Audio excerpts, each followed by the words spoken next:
Right, today we're going to bring a rack for your gun. It's all right. This is a perfect rack if you're going to set up. They give you actually two of them, but today we're only going to set one so you guys can see how they are. All right, they got plenty of these holders so they can hold your actual rifles, but you can use it for other things. If you guys, this is the actual lower part where the gun actually does not penetrate and it holds down, and this is for the higher ones. All right, so we're going to set this up today and see how it looks. So they give you instructions.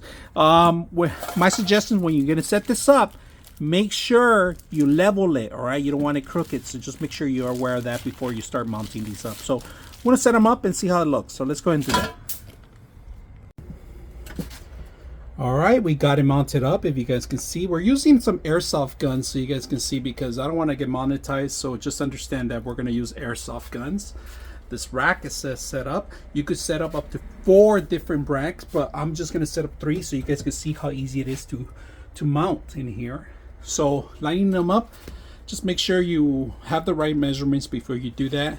Taking them off is easy. So there's a clips. These are clips that hold on to the actual racks and make it easy to, you could move it, you could slide it around if you want. It's up to you, it's an option. But look at this, taking them off, picking them one hand, put it back on.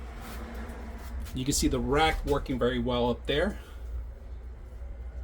and the bottom too, and you got plenty of space for it.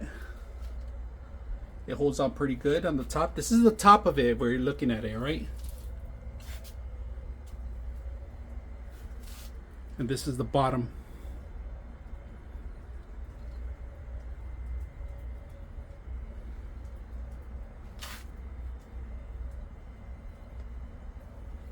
Very easy to install, easy to use. I hope you guys enjoyed the video.